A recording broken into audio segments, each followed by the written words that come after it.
ആരോഗ്യ പ്രശ്നങ്ങളാൽ 20-ാം ദിവസവും ആശുപത്രിയിൽ തുടരുമ്പോഴും ഫ്രാൻസിസ് പാപ്പ വിഭൂതി ദിന ചടങ്ങുകളിൽ സംബന്ധിച്ചു.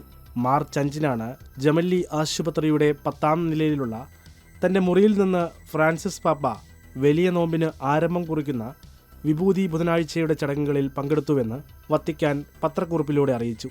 ഫ്രാൻസിസ് പാപ്പയുടെ ആരോഗ്യസ്ഥിതിയിൽ വലിയ മാറ്റങ്ങളൊന്നും ഉണ്ടായിട്ടില്ലെങ്കിലും അദ്ദേഹം കുറച്ചു സമയം കസേരയിൽ ചെലവഴിച്ചുവെന്നും കാർമികൻ പാപ്പായുടെ ശിരസിൽ ചാരം പൂശുകയും അദ്ദേഹത്തിന് പരിശുദ്ധ കുർബാന നൽകിയെന്നും വത്തിക്കാൻ പത്രക്കുറിപ്പിലൂടെ പങ്കുവച്ചു.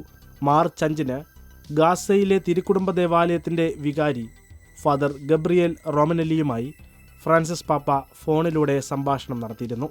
ഫെബ്രുവരി 14-ന് ശ്വാസകോശ സംബന്ധമായ ബുദ്ധിമുട്ടുകളോടെ ജമല്ലി ആശുപത്രിയിൽ പ്രവേശിച്ച ഫ്രാൻസിസ് പാപ്പ 20 ദിവസങ്ങളായി ആശുപത്രിയിൽ തുടരുകയാണ്.